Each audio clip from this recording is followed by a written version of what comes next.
The Kerala story को लेकर माहौल पूरी तरह गर्म नज़र आ रही है। वहीं हर लोग अपनी अलग अलग प्रतिक्रियाएं देते हुए नज़र आ रहे हैं। तो हम इस वक्त पहुंच चुके हैं रांची विधायक सीपी सिंह जी के पास और हम इनसे बातें करेंगे और जानेंगे कि क्या कुछ कहेंगे सर द केरला स्टोरी को लेकर के। अभी सियासी माहौल जो है काफ़ी गर्माई हुई नज़र आ रही है, आप इसे किस नज़र से देखते हैं? देखिए, केरला स्टोरी जी एक सच्चाई पर आधारित फिल्म है। जी आज पूरे देश के अंदर जिस प्रकार से लव जिहाद जी छिड़ा हुआ है और ख़ास करके हिंदू लड़कियों को एन केन प्रकारेण फंसाया जा रहा है। जी और उसके बाद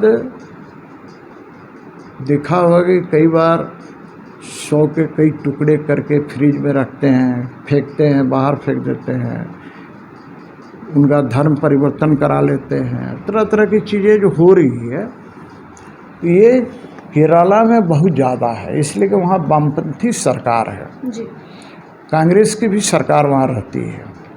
वैसी स्थिति में केरला का जो स्थिति है बहुत भयावह है। वहाँ का माननीय उच्च न्यायालय ने भी इस पर चिंता जताई है।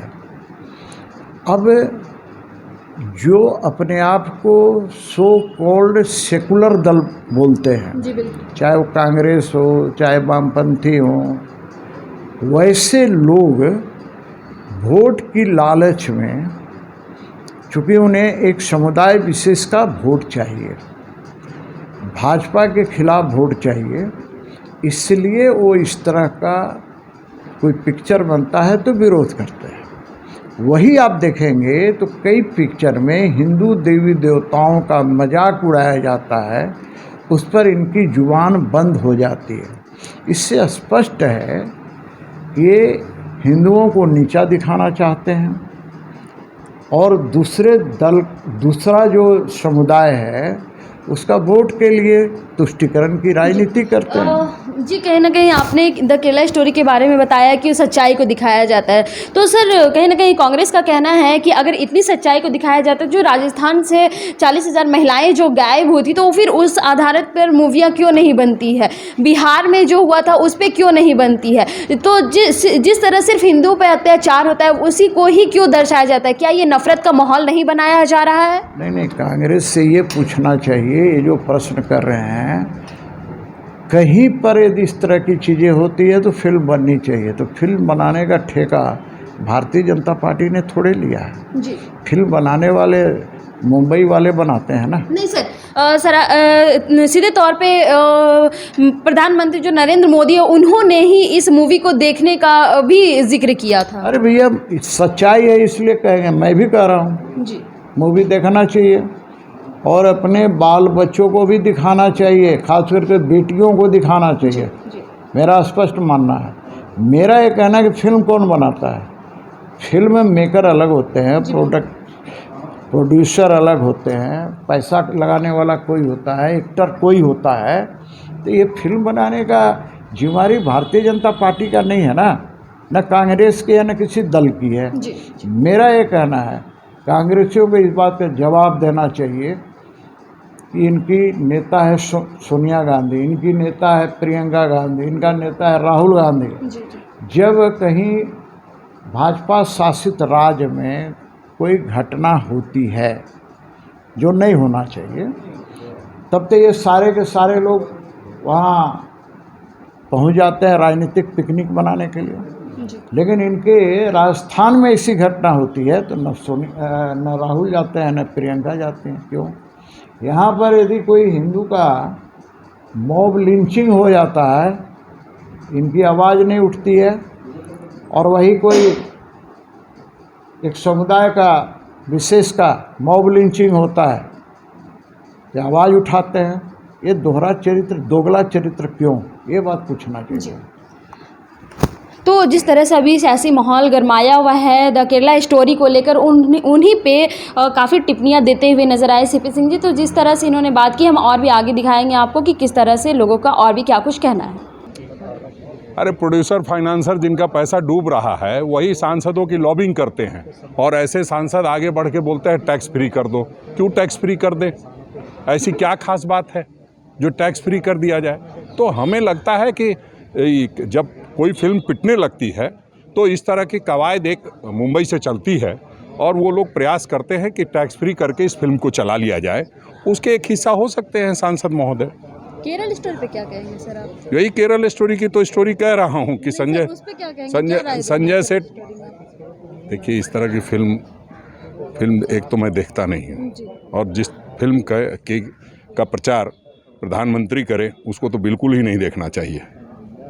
तो हम समझते हैं कि जो फिल्म में बातें कही गई है, जितनी समझ है, अगर उस फिल्म को बनाना है तो लोगों को गुजरात जाना चाहिए, और वो जो 40,000 महिलाएं गायब है उस पर एक स्टोरी बनानी चाहिए कि डबल इंजन की सरकार में ये 8 वर्षों 9 वर्षों में कहाँ गायब हो गई महिलाएं, और उस पर स्टोरी बननी चाहिए। जहाँ कोख किराए पर दिया जाता है उस पर स्टोरी होनी चाहिए।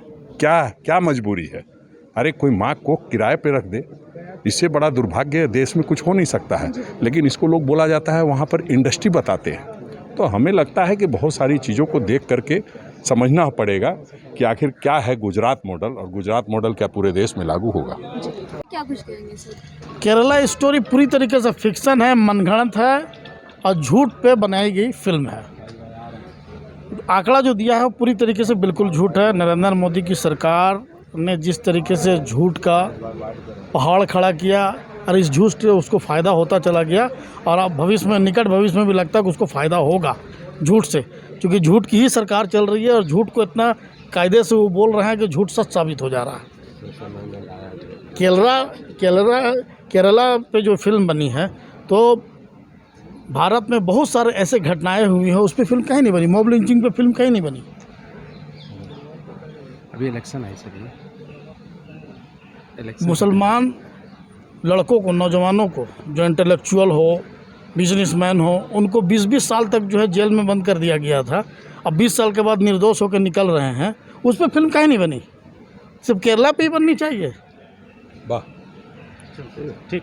केरला स्टोरी पर कहीं ना कहीं बीजेपी छद्म राजनीति करने का प्रयास कर रही है, और पहले भी ऐसी बहुत सी फिल्में, बहुत से वेब सीरीज बनाए गए हैं, लेकिन फिल्मों से सरकार का सरोकार सिर्फ इतना होता है कि वह एक देखने की चीज़ है और उस पर सरकार अपना पक्ष नहीं रखती है। लेकिन जिस प्रकार से द केरला स्टोरी पर भारतीय जनता पार्टी के नेताओं ने उनके स्पोक्स पर्सन के तौर पर, उनके PR पर्सन के तौर पर बोलने का प्रयास किया है, वोटों के ध्रुवीकरण करने का प्रयास जो भारतीय जनता पार्टी पारंपरिक रूप से करती रही है, उसमें केरल के चुनाव में वहाँ की जनता उन्हें कामयाब नहीं होनी देगी। यह मुद्दा कहीं भी राजनीतिक मुद्दा नहीं है, और इस पर बात करने के लिए अलग अलग एजेंसियां हैं, और भारतीय राजनीति में राष्ट्रीय पार्टियों को इस तरह के मुद्दों से बचना चाहिए। हमारी पार्टी इस पर तटस्थ है, और हम आने वाले समय में राष्ट्र पे और देश पे और प्रदेशों पे, चाहे वो किसी भी प्रदेश की बात हो, सिर्फ विकास के मुद्दे पर बात करेंगे। डाइवर्जनरी पॉलिटिक्स नहीं करेगी आम आदमी पार्टी। कांग्रेस कह रही है बजरंगबली पे पॉलिटिक्स, बजरंगबली का आशीर्वाद है, बजरंगबली पर आप लोग सहारा ले रहे हो। अरे बजरंगबली पर ले रहे, क्या गलत है इसमें? भगवान पर आस्था है, राम पर आस्था है, बजरंगबली पर आस्था है, तो दूसरे किस पर आस्था रखे? इटली पर आस्था रखे क्या?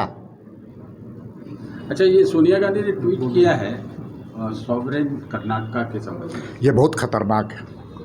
किसी देश की संप्रभुता के सवाल, सॉवरेनिटी के सवाल पर कोई प्रश्न उठाएगा, देश की अखंडता के सवाल पर अगर कोई प्रश्न उठाएगा, तो देश की जनता उसको माकूल जवाब देगी। सोनिया गांधी अब तक भारत की नहीं बनी है, ये स्टेटमेंट से साफ जाहिर होता है।